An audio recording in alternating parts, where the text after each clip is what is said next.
to Tuesday's edition of your daily medicine. Remember, we're starting with those 10 good belly breaths. We want to make sure that you have got the grace and space to take 30 to 45 minutes just for you. Once we've done that, if you've got a dumbbell or a kettlebell, go ahead and grab that. We're going to do a ton of shoulder work today, so we want to make sure that they're ready and primed. So if I've got a kettlebell, our suitcase carry is going to be one hand free of weight, one hand carrying weight, 25 feet down, then I'll walk 25 feet back in the opposite hand. From there, I'll then take that weight overhead. Anytime we take weight overhead, especially when it's one side, we want the wrist, the elbow, shoulder to stack. We want to be able to keep that bicep nice and tight to the ear. The other thing that often gets overlooked is we want to pay attention to what's happening from our shoulders to our waist. If it's too heavy, you're going to see this distance now created from the bicep to the ear, and I'm over-exaggerating, but sometimes you'll see this big lean. It's too heavy. The other case that you could tell that it maybe would be too heavy would be a bend in the elbow while we're walking. So we want to make sure that we get that full extension through that full walk. If we've got a watch on, I might recommend taking that off or flipping the face to the inside so that we don't smash our screen when we walk overhead. Once we get back, we're going to do 20 hand-to-hand swings. Hip's going to go back. We're going to snap through the hip as if we were doing a two-handed kettlebell. The difference is I've only got one hand on the actual kettlebell. From this top position, I'll switch hands. So we're switching at the top. There's that little bit of moment of weightlessness.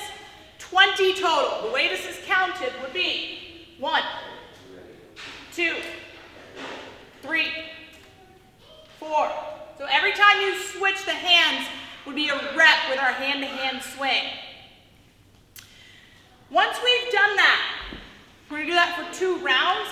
We're going to do some wrist prep warm-up, both for those of us doing handstand push-ups today, as well as those of us that are going to be doing some dumbbell to overhead, shoulder to overhead.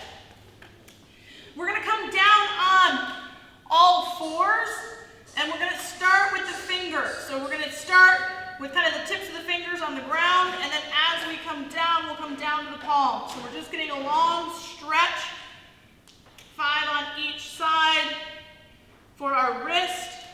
From there, we're going to plant both hands down on the ground and just rock. We want to try and leave, anytime we do these kind of wristing rock stretches, wrist rocking stretches, we want to leave the heel of our hand on the ground. So we're going to come up and over for 5. We're then going to turn thumbs forward. We're going to go left and right, so 1, 2, to get to that 5 or 10 in total. From there, I'm then going to take the wrist, or I'm going to take my fingers towards my kneecaps. Wrist forward, fingers back. 1, 2. Again, making sure that we leave the heel of the hand connected to the ground. So 10 in total. Once we've done that, we're going to take the top of the hand to the ground on both sides, and again, that same rock. 1, 2. Big thing that we want to remember when we're doing these stretches, or really any stretch for that matter, we want to make sure that we stay before the point of pain. So if we are rocking and at the end range is too far and it's painful, shorten that range of motion, right? We'll work on the mobility over time. Once we've done that, we're going to do 10 push-ups with a twist at the top. So that same plank position that we use for our standard push-up, we're going to go chest to the deck as we open up. I'm going to come and stretch around. We'll come back, stretch up. So 10 push-ups with a twist at the top, just 10 in total. One time through. From there, we're going to head into our workout of the day. I'm going to move my dumbbells to give me some room here. Our workout of the day is really 2 workouts in one day, so you're welcome. 2 7-minute AMRAPs with 2 minutes of rest in between. We're going to start with 5 handstand push-ups and then head into a front squat. So I suppose I'm going to move my bar back out of the way here quickly.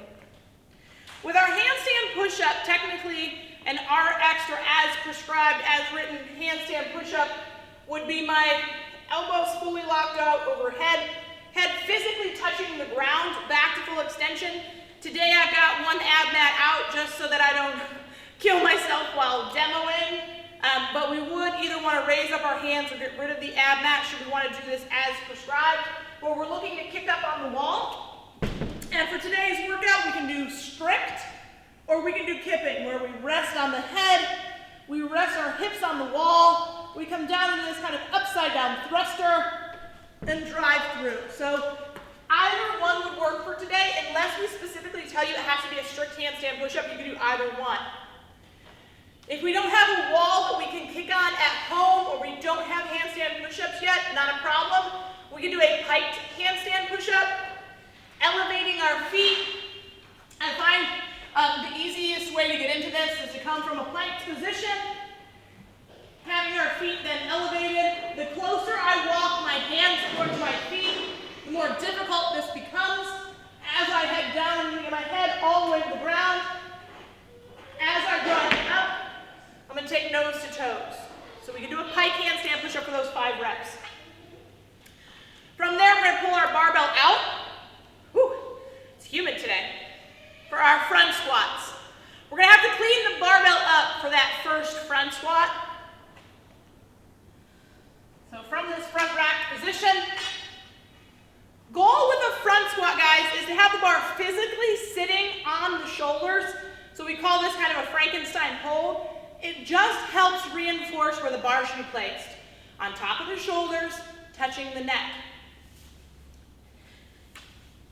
I don't have the best mobility, so the only way that I can get into this position properly is to open up my hand and it just sits on my fingertips. So my goal, ultimate goal, is to try and get tricep parallel with the floor. 10 front squats. Heels outside of the hips. Triceps parallel to the floor. We're going to head down, get the hip to crease the knee. Coming back to a full standing position. So 10 front squats. After your 5 handstand push-ups. AMRAP in 7 minutes. We're then going to take a 2-minute rest.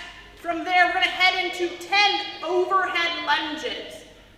Now, the overhead position is kind of up to you. You'll have some people have a little closer, some go a little wider. I'm comfortable a little wider, so that's what I'm going to demo today. I just don't have the mobility in my upper back. I'm working on it to really hold a narrow grip. So I'm going to use my snatch grip in that overhead position, locking the bar into my upper back. From here, I'm going to step forward. Trailing knee will touch the ground. I'm going to drive through my heel to stand back up. Whew. And try not to fall over. So let's redo that.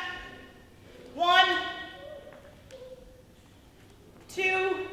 Clearly, I've got some room for improvement on my overhead lunges, which is exactly why we're doing them today. From there, I've got 20 lateral hops over the bar. So a lateral hop over the bar, I want to try and wait till the bar is physically not moving. 1, 2. If you can do them faster, get into a rhythm, great. If you don't trust yourself with the height, ditch the target. I've got a seam right here on the floor and 20 hops over the seam. 1, 2, 3, 4 to get to that 20. So our rep scheme there is 10 and 20. If we don't have a bar, not a problem, guys. Go ahead and grab your kettlebells, dumbbells. If we've only got one kettlebell, we can get creative. But ideally, we would have 2 dumbbells. Dumbbell in each hand. We're going to do a dumbbell push press. So heels are going to go underneath the hips. I'm going to dip into the heel. As I head down, I'm only looking to dip about 1 inch. From there, I'll drive up, keeping the biceps tight to my head. So we want to think biceps to ears versus creating a Y position. From there, we're going to go into 10 front squats. Just like we would if we had a barbell, we really want to focus on keeping those elbows nice and high, getting the hip to crease the knee. Dumbbell front squats. Lost my train of thought there for a second. We're then going to take that same 2 minutes of rest. We're then going to come into an amrap of lunge, steps, and lateral hops. No load with our other equipment, so just 10 lunges. They could be stepping lunges if we're staying in place, walking lunges if we're moving, that's up to you. We're then going to do 20 lateral hops over our dumbbell. So I'm looking for both feet to take off. Both feet to land would be 1, 2, 3. To get to our 20, 7-minute AMRAP. From there, if we've got a band, doesn't necessarily matter the tension of the band. Lighter is better whenever we do these kind of finishers. We're going to have the elbows locked out for 100 band pull-aparts. I'm going to think about keeping my trunk nice and tight. I'm going to try and pull the wrist behind the shoulder. 1, 2, 3, 4, 5. Goal is 100 straight through. Once we've done 100, we're going to do 10 chest drops, which we can do on a wall. I like using a bench if I've got it handy. Usually like a chair, like kitchen chairs would work, living room tables, those kinds of things. But we're going to have the wrist, elbow, shoulder stacked. Then we're going to drop that chest through, locking the elbows out. Deep breath. And coming up. Long stretch of the shoulder. Deep breath. Coming up. So once we've done 110, unless there's something else that you specifically need to do for your body, that's our fun for today. We'll see you guys on Hump Day.